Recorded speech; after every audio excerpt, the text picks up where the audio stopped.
into what's the most important in today's session.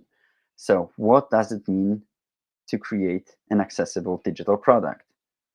Nikolai? All right, thank you, Maciek. So obviously we'll touch a lot of topics in regards to how accessibility is important for designing digital products. I kind of like to start with this sort of a quote that's behind our heading, Designing with Accessibility from the Start. I think already Maciek mentioned this. Want to go against a common misconception that when we talk about accessibility, the first thing comes to mind is the people with disabilities, obviously. But just to understand that disability might be very contextual. This is where this, distracted person with using one hand on a rainy day comes in. Like, it can be anyone. It can be you or me. Sometimes we hold the baby. Sometimes we hold the coffee cup. Sometimes we're just very, rushing through the city. You shouldn't be using your phone on on bikes or scooters, but people do this, and we need to make accessible apps and accessible services for them based on the context. So remember, disability is not a binary; it's a spectrum we all move through, every single day.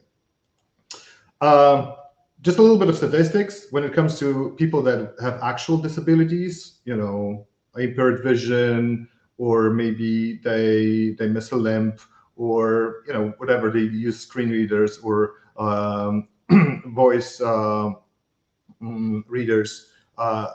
It's one out of 6 people globally experience disability, according to WHO. But like I said, accessibility means better usability for everyone. And when we talk about diverse users, we talk about their ability, of course, but then the devices that they use, situations and circumstances they are in. So it's very important to remember that, better accessibility is better experience for everyone. We talk about 4 principles of accessibility. So we have this diagram called POUR. We need to make sure that our content, everything that we create, is available, via regular normative means of consuming data, sight, hearing, touch.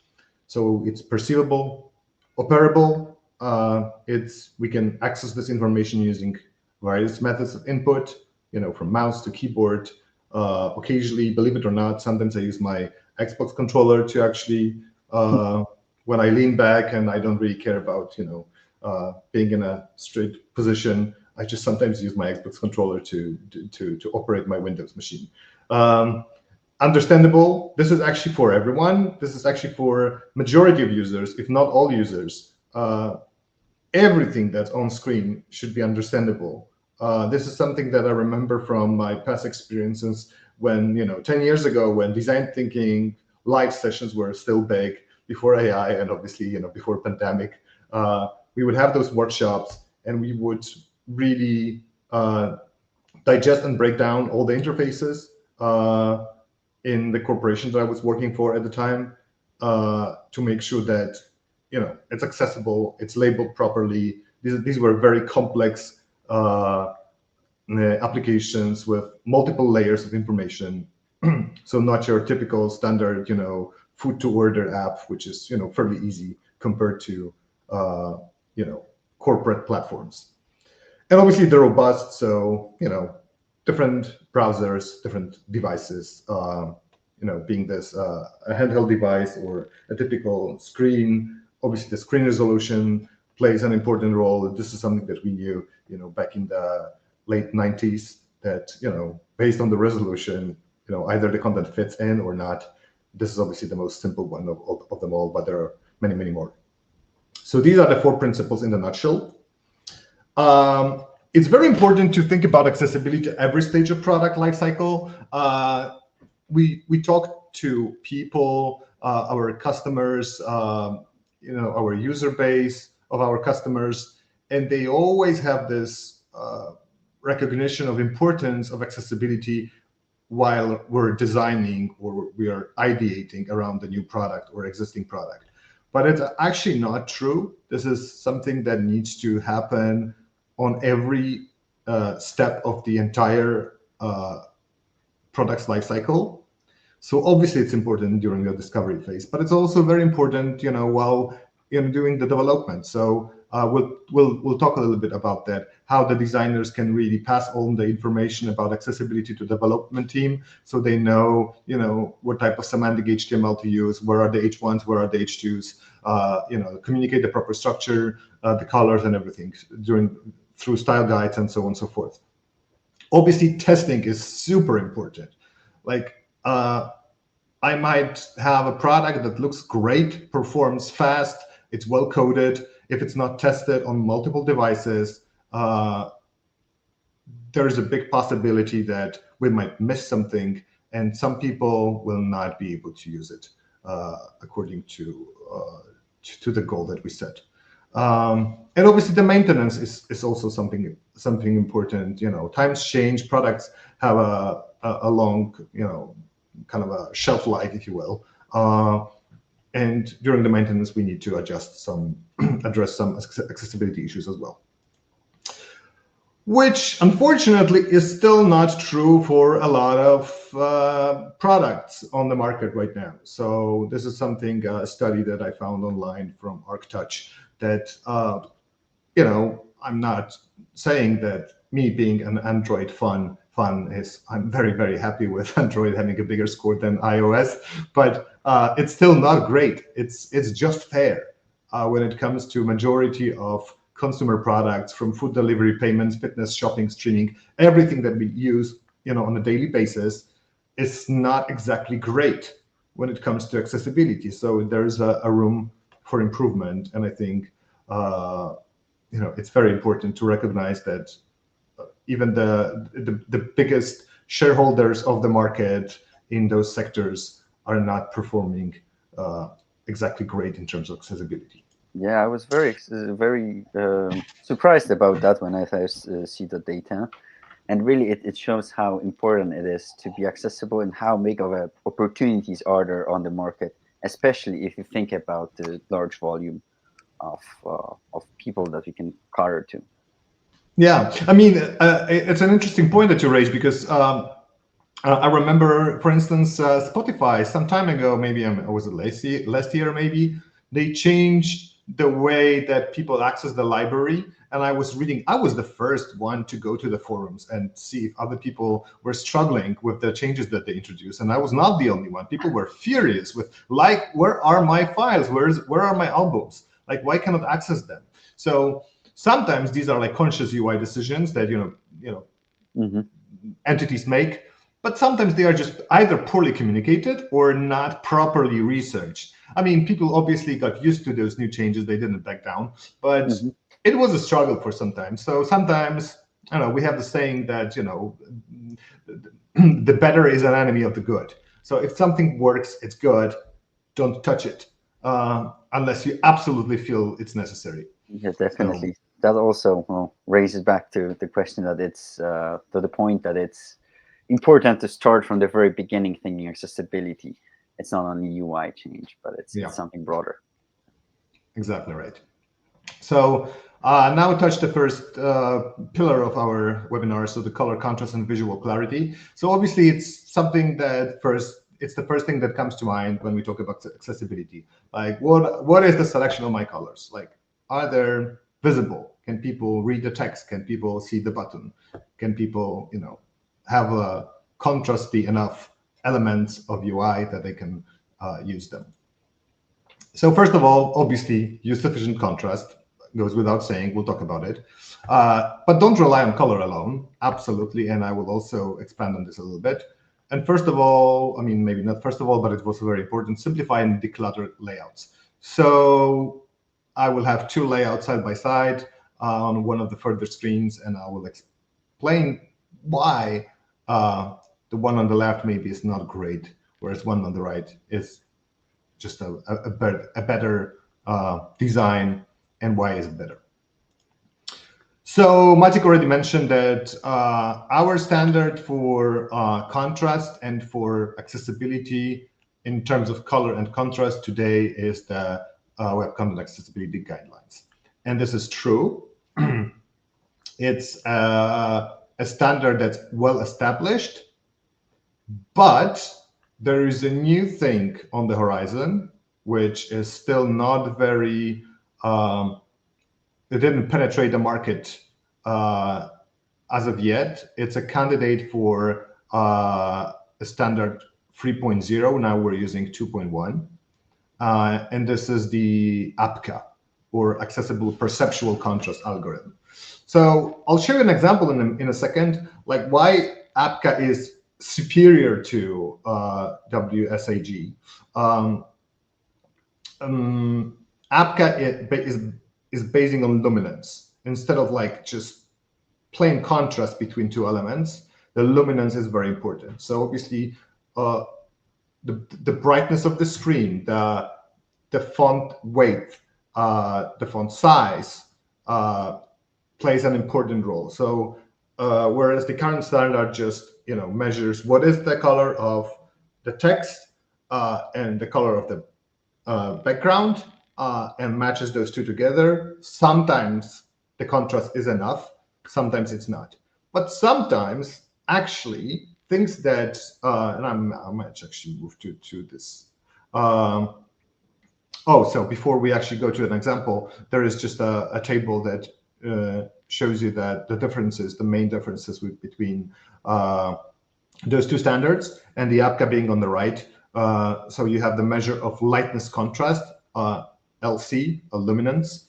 This is the superior model for readability across colors and lighting, including the dark mode, obviously. It's adaptive, and it's a candidate for a standard 3.0. It's much harder to do. It's much harder to test using the available methods right now because it's very contextual, and it's also different on different devices. It might look different on different devices, but the goal is to introduce this as a new standard. It's way superior in measuring the contrast. So this is actually an example that I was about to show you. So on the left-hand side, you see that, for instance, the black on orange, the black text on orange background, according to WCAG 2.1, has a AAA contrast, which is great. But normally for any web layouts or any digital products, the standard is AA. It's good enough for 95% of people, maybe. So the AAA is really for the audiences that have specifically been identified as people with poor vision. So AA is your golden standard for majority of products. That said, one would argue that on the right-hand side, where you see the same white text on orange background, is actually easier on the eyes. It's easier to read. Maybe because of this poor, somewhat poor resolution that we see right now, it's not so apparent, but the white text on orange background is actually easier to read. But when it comes to contrast, it's not a contrast good enough for current standard, whereas actually it's AAA for APCA. So here you see this dark blue on almost black background, which according to current standard is AAA. It's nowhere near a good standard during the APCA. And if you look at it, I suppose a majority of people would see that, yes, actually it's very hard to read, even though it's a very good contrast. So don't rely on this alone. Remember, the standards, the guidelines set by WCAG right now are just a suggestion, something to keep in mind. Don't be, whenever you design, you should keep this in mind, but not follow this to the letter. Just make your own judgment and test it with other people.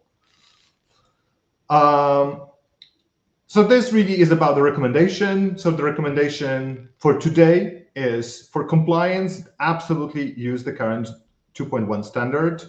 The APCA is a future, an actual real-world readability test that once it gains traction and is more adopted throughout the digital world will definitely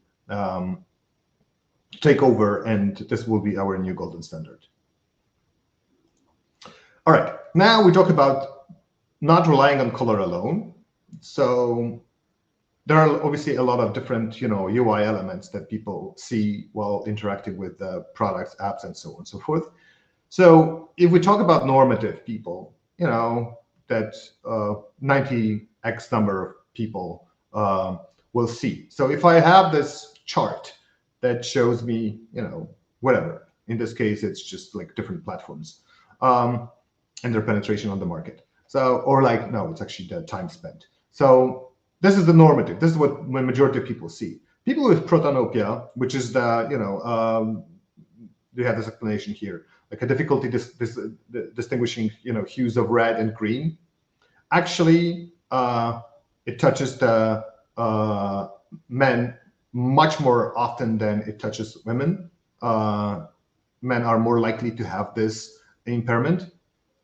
So they will have a very hard distinguishing, like between Chrome, Instagram, WhatsApp, and also on the right-hand side. People with achromatopsia that don't see a color will have even a harder time, deciding like, what am I looking at? And this is where we go do this, like do this. Do this means, add patterns, add visual distinguish, icons, patterns that will allow people to see better, whether just make a better decision on what they're looking. The same goes obviously for the common UI elements. So on the left-hand side, you have the API dashboard, like, operational outage. Red and green, we understand this, from traffic lights to everything. If I don't see color, if I have protanopia, to me, API, dashboard, and gateway, they all might be operational or all might be, out of service. So add icons. Like icons, people, unless they have a very poor vision, then they rely on screen readers. We'll talk about this. But for the majority of people that have visual impairment, they will recognize the icons. Same goes for like state errors. Like this doesn't look very much different from this one if I have a protanopia. But if I see the exclamation mark, all right, I know something's fishy, like something's wrong here, so I need to address this. All right, section 2, designing for multiple interaction methods. Again, mouse is not the only way people interact with interfaces. Like I said, sometimes I occasionally use the Xbox controller. It actually works great. So we need to be able to use keyboard occasionally. Even people that have mouse and have both hands and both of them operational sometimes use keyboards to access, layouts, product services. And I'll give you an example in a second. So now 67% of people, screen reader users, rely solely on keyboard navigation. So it's very important for them. 92% of top 1 million websites fail basic keyboard accessibility checks, which is really not great.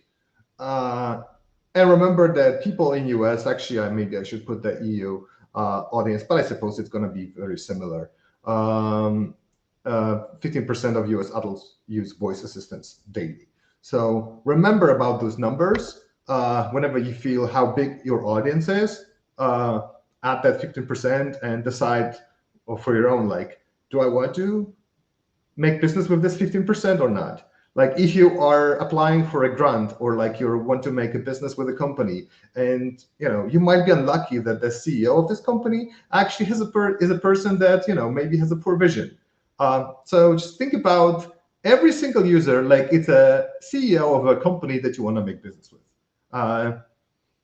Just calculate it. If you don't want to do a thorough accessibility check or just keep it in mind all the time, think about the money that you're losing. So I think it's very important. All right, designing for context. So I already said that context is a king. Like it's not always about impairment. It's not about disability. Sometimes I'm just standing in a glaring light. If the contrast of the app is all nice, all shades of gray, I will have a hard time just seeing this, even with my perfect vision. And I do have a perfect vision, actually. my doctor said I have 125% over the baseline. So my hearing maybe not so much, but vision is perfect. So if I struggle with using a product in a glaring light, then I suppose majority of people would struggle too.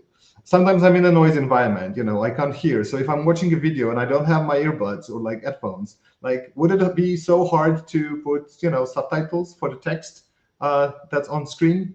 Probably not. Sometimes my hands are not free. I remember I used to design an application for medical professionals, kind of a field operatives in India, way back. Number one concern was like, can we minimize the number of heavy elements in the design, because we have a poor connection all the time, especially when we are in the rural areas of India. Like, just it's about accessibility too, smart and conscious choices in regards to how heavy our layout is, how our interface is, how bandwidth consuming it is. And sometimes I'm just like at the end of the day, and it's just I looked at my computer all day and I'm just tired. Like, make it easy on the eyes. And obviously a question of time pressure. Sometimes I just need to make something very, very fast. Like, don't make me go through multiple steps. Just give me what I want, like, fast, please. So that's also about accessibility. This is something, this is the little thing that this is actually a screenshot from my own device, about contextual disability, if you will, is that I just bought a new mouse recently. And I wanted to make sure it's connected via Bluetooth to my computer. And the procedure for this was that I need to unplug my mouse so it doesn't interfere. It's a very specific model of the mouse. It's actually great, but maybe the setup was not great. So for about 10 minutes, I didn't have mouse, and I needed to cycle through all the screens on my Windows to make sure that I can, tap to the section that I need.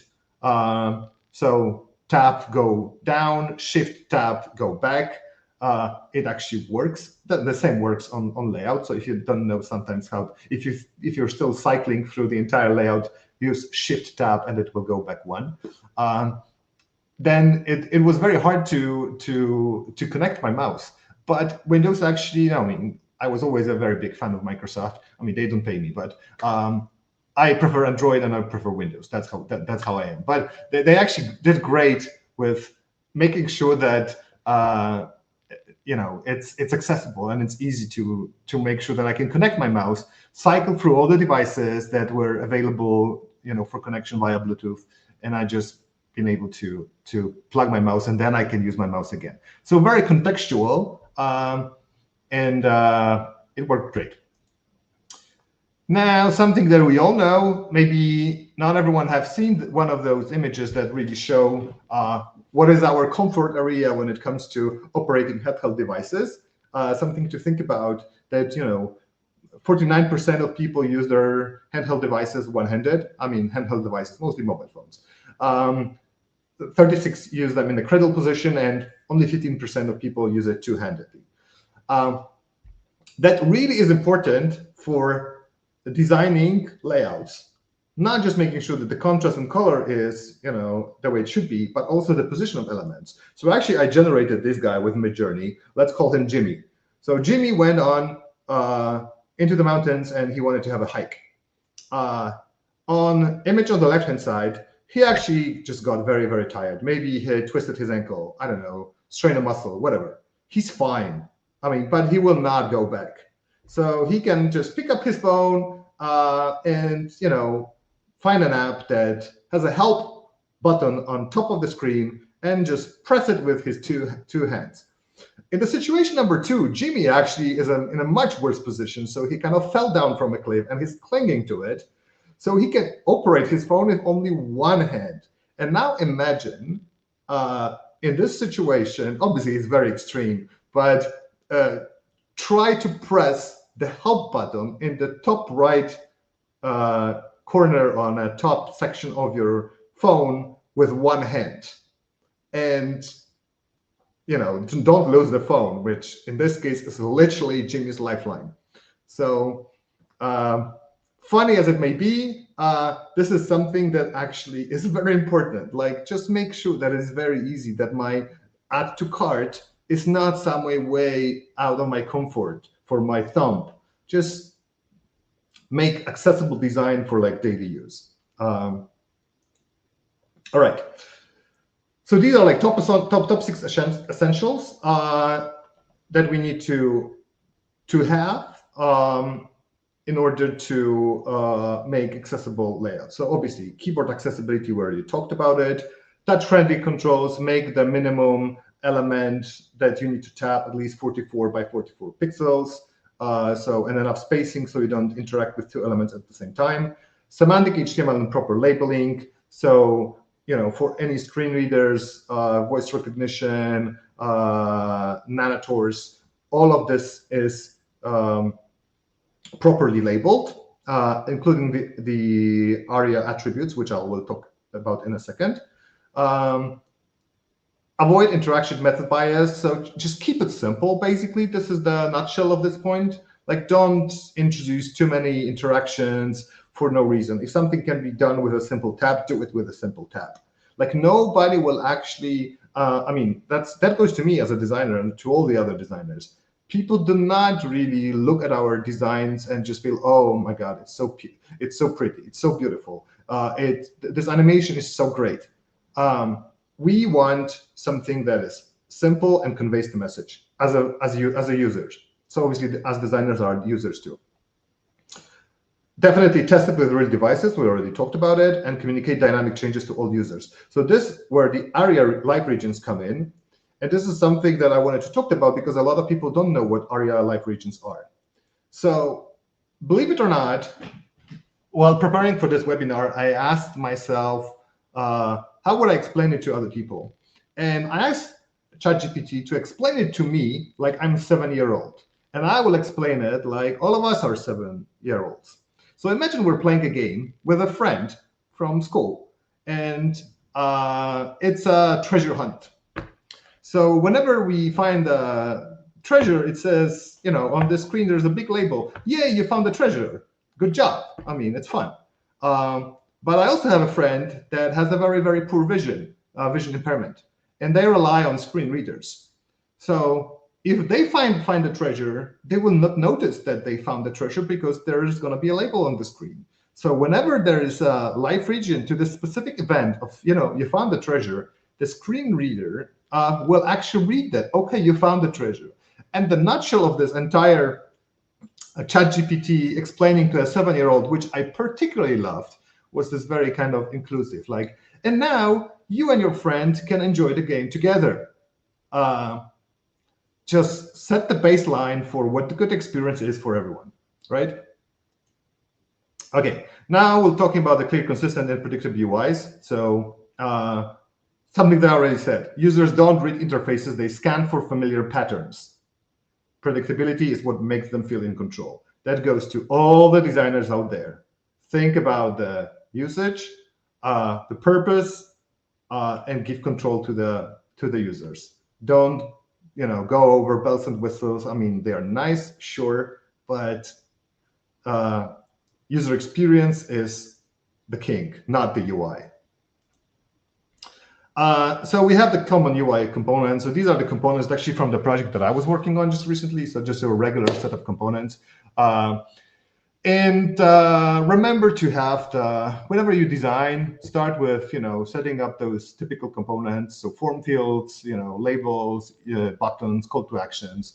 Remember to always have a very distinctive version for primary button, which is the one on the top left corner, and its hover state on the right hand side, and its focus state.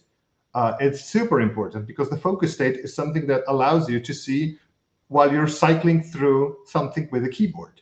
Also have a secondary button and have a tertiary button. So if you want to do a combination of 2 buttons, for a lot of different interactions, you need more than one. And this is an example of the good design and the bad design. Like there are multiple reasons why the one on the right is bad. So first of all, cancel is an error. Like, do you want to proceed with your purchase?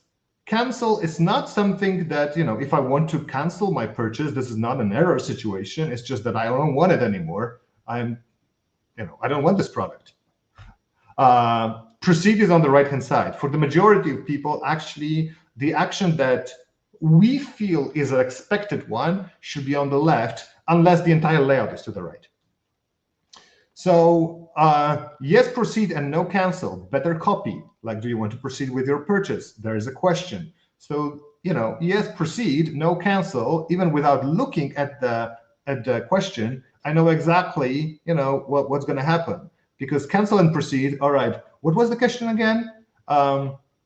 And those two buttons have the same color because they are two opposite sides of the same interaction. These are not two different interactions. Thus, no, you shouldn't have two different colors for this set of buttons.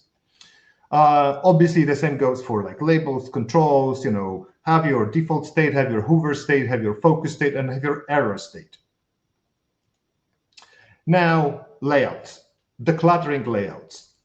This is something that's always very, very hard to explain to the potential clients, especially when they come to us with existing websites, existing products, that they added stuff over time.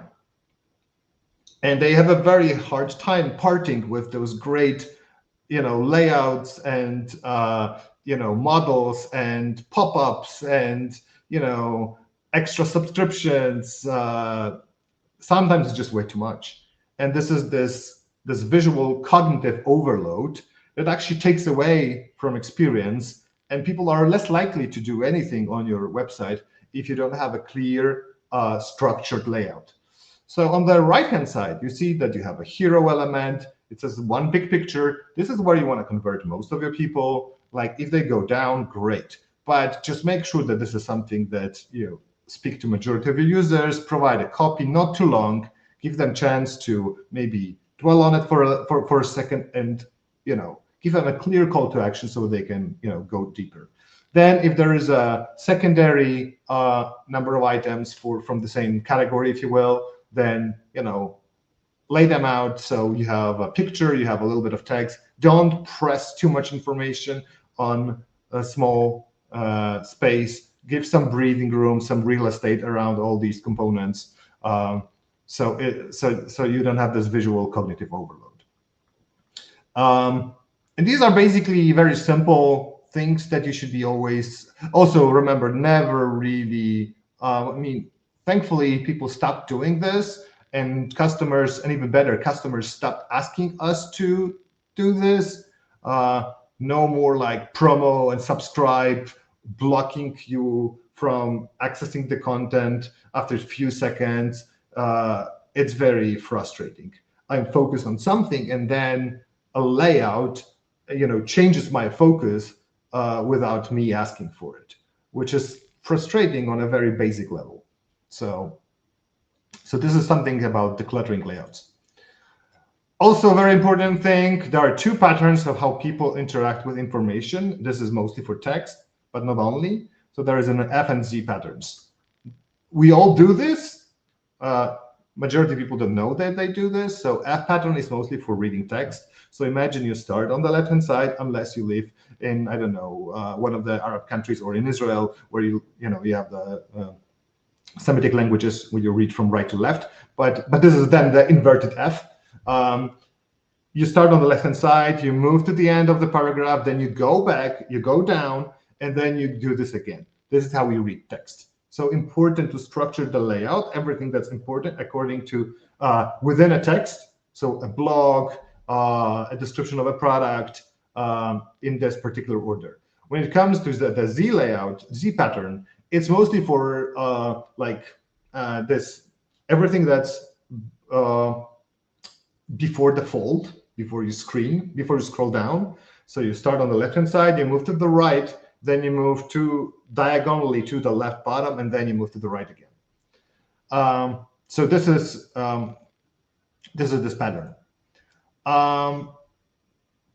This is pretty much, I'm looking at the time. All right, We should maybe speed up a little bit. This is about the content hierarchy. Put everything that's important above the fold. If people scroll down, great, a big win for you. But most of the information should be accessible as soon as possible, before the fold, after the page loads. I want to make a decision very quickly, what I want to do next, if anything. So this is technically about maybe converting, but it's also about accessibility as well. And documentation and handoff for accessibility. This is actually also very, very important. Sorry, skipped too many. These are like 12 digital product essentials, kind of an ultimate checklist. Remember to check the colors and the contrast for both light and dark mode. Remember that if you have the animations in your product, there is an ability to pause them or to stop them, especially if they have the sound as well. Remember to check for the text size and if the headings and copy is readable. Do you need tooltips? Sometimes you don't, but sometimes some elements, especially in the SAS like products, software as a service products, you need to have tooltips because some icons are not apparent enough, and it's just very hard to squeeze them in a dense layout. Well, products have their different set of rules, kind of. So tooltips sometimes might be very important. Text spacing is important always, everywhere, all the time. Like, don't push the lines too close to each other, very hard to read. Make sure that the text is, even you have a very big screen, it's going to be very, very hard to read from left to right. If you take the entire portion of the screen, just make sure you condense to a nice, maybe not too narrow column, around 50 to 60 words per line, not more. Page structure, so semantic, H1, H2, H3, hero, secondary information, tertiary information, everything else. Color desaturation, so just make sure that there are elements that are, if they're there based on the brightness of my screen, I can still see them if they are important, because sometimes they might be too bright or too dark on a dark background. Accessible fonts, this is really about text size as well. Reading guide, if you know that you have people, this might be an overkill for a majority of products, but if there are people that rely on those screen readers, make sure that it's available for them. And I think the last really important one is just the highlight links. This is the common mistake, that the links are not visible enough, so I don't even know that they're there. So just make sure that this is a distinct color, that they are underlined, or have a different sort of border that just and that they also have the focus state. It's also very important because when you use the keyboard navigation, you cycle through those links in the text as well. All right, and I think this might be one of the last pages. So what to include in your handoff? Text alternatives for the developers. So if I have images, what are the text alternatives? They might not know. I should be maybe as a designer talk to the product owner, like, what is the meaning of this image? Like, why do we even have it here? And then what is the alternative text for the image? Use accessible design system tokens. So, everything that is in your Figma file is documented.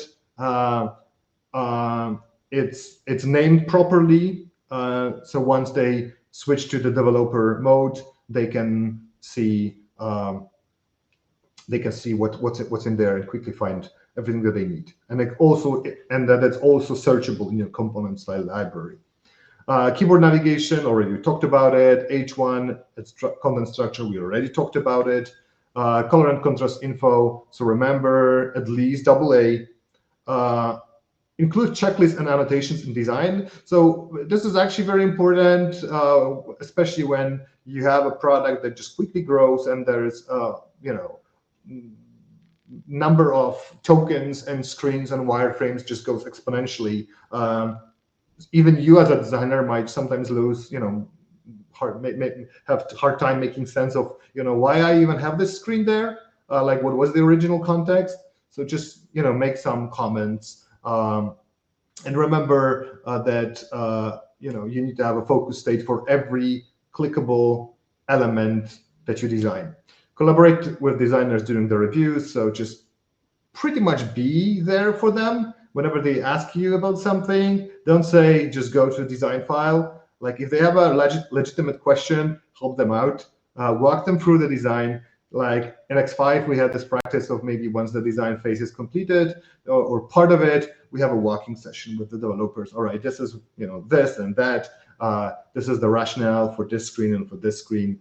And store news where the team works. So don't create a bazillion of documents that fly around the organization. Just if it's a design, keep the documentation in the design file. That's the best practice. All right. I rushed through it. I think there's a ton of more stuff that we could talk about and touch today, but I think I'll just stop here and thank you for your time. And if you have any questions, this is the right moment.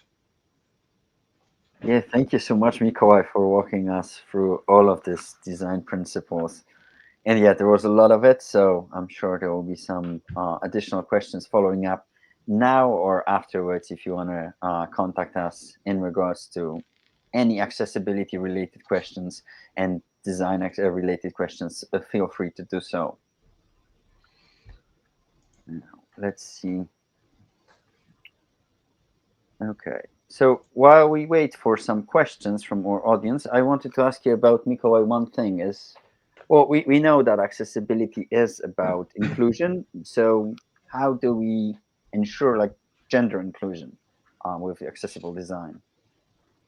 All right, that's interesting. So I would say that there are a few things that we can do, or we should be remembering when we design, and also taking gender into consideration. And the first thing that comes to mind, we already talked about it. Maybe it's not the most important one, but the first that comes to my mind. So I already said this protanopia, like this kind of vision impairment. Actually, men are more likely to have that vision impairment. It doesn't mean that we should be designing differently for like men and women, but we should definitely keep that in mind, that men are more likely to have that vision impairment that makes them makes it harder for them to recognize colors. Another thing that comes to mind is that security. So women are much more likely statistically to be, I don't know, harassed or exploited online. And this is obviously something that's a big problem. And I think every teenage girl, actually, I remember I was doing a study for the school that my son goes to. And girls that were students in the survey, they were more likely to feel threatened online, not that they were subject to harassing, but they were more afraid to be harassed than men. Usually, probably, this is not a misconception. Women are more harassed online, so their privacy, anything that we put forward in terms of collecting information or data from users should be very, very secure. And that's something that comes to my mind. And also, one last thing that comes to mind is that people that are out of the binary context, so transgender people, if we give them option between like Mr. and Mrs., they might not feel very comfortable. I mean, we have a very big turn away from inclusion in that regard right now, which I think is it's a pity. I don't want to be political here. It's just like excluding some users that we will not change who they are, but we are taking the an ability for them to properly interact with the system that we're building. So these are the things that come to mind when it comes to the gender inclusion. Okay, thank you very much, Mikołaj. That's very insightful. And yes, we don't really think about that that much, but then if you start to think, you understand how important it is to be inclusive on multiple layers of your digital product and how to really make your product, well, for all the users. Yeah, absolutely. Okay. Now I do have just one. I'm sorry for taking over, but I do have another one question about, because you've just rushed through that, and I know we didn't have that much time here. But what about the typography and like the fonts itself? Can they Mm. really like affect accessibility, the choice of font? You mean like typeface, like the size, the typeface? Like, Yeah. I mean, if you think about like, there are specific fonts for people, for instance, with dyslexia. So, Hmm. I mean, it's a fact that sans serif fonts are more likely to be read by everyone. So any unnecessary decoration, sometimes, design, as a designer, I might just want, all right, I really like this font. It's such a cool font.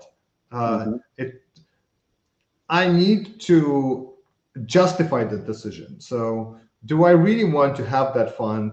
Like, will it, make my product better? I mean, might look prettier, perhaps, but if this is not a straightforward and easy to understand and read font, like I might be missing an opportunity to reach more people. So it always needs to be a very conscious decision. So first of all, sans serif fonts that have a very clear and distinct lines that are easy to read.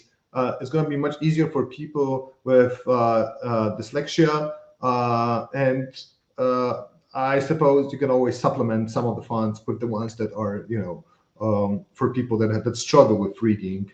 So there are like even plugins that do this. So, but definitely just make sure the fonts are big enough, that there's enough spacing between the lines.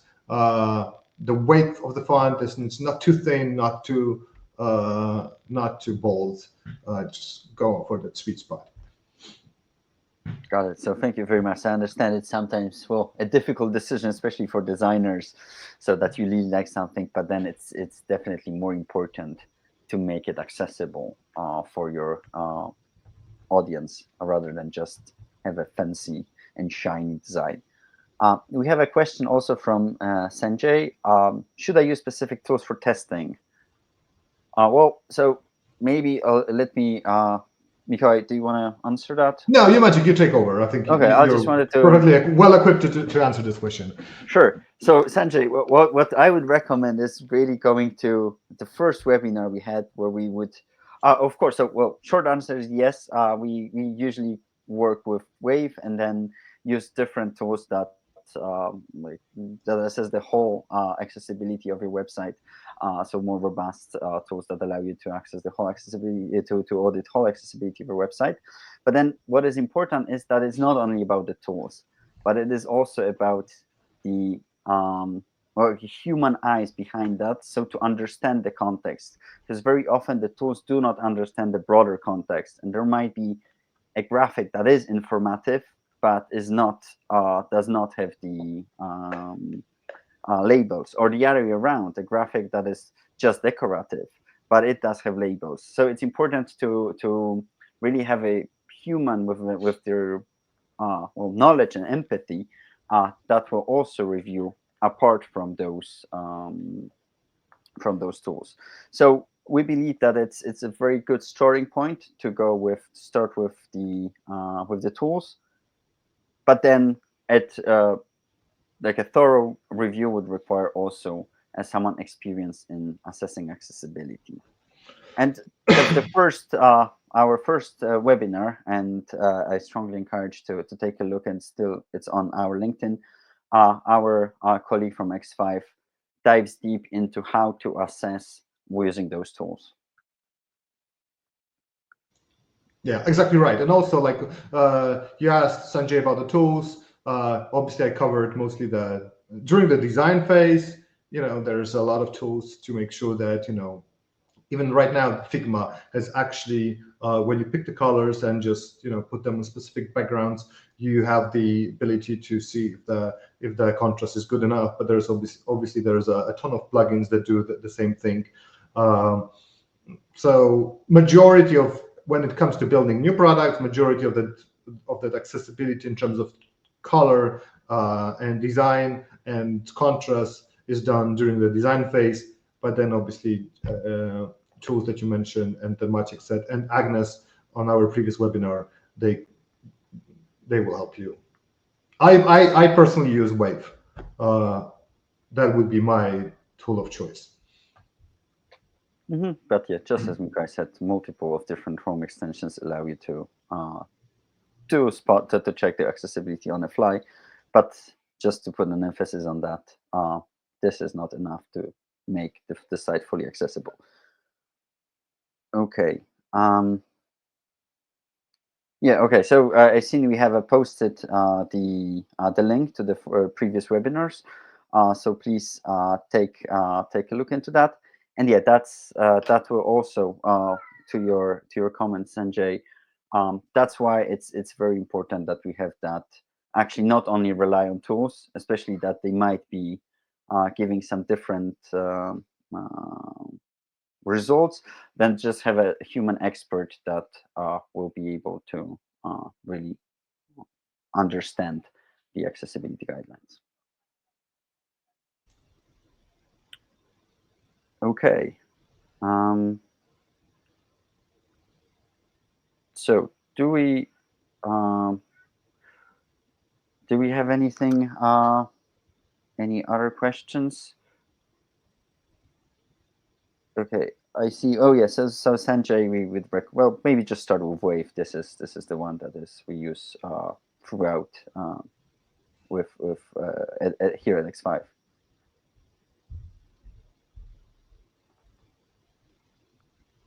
Okay, I think that's it for the questions. So thank you so much for joining. It was great having you all here. Please take a look also into our previous webinars on accessibility tools and on how EAA affects clients from outside of, companies from outside of the European Union. And we strongly encourage you to try a free audit with X5 or to access your to assess your website and accessibility of your website. Thank you, Mikołaj, for thank you so much, on your presentation. And yeah, hope to see you soon, everyone. Thank you. All right. Take care.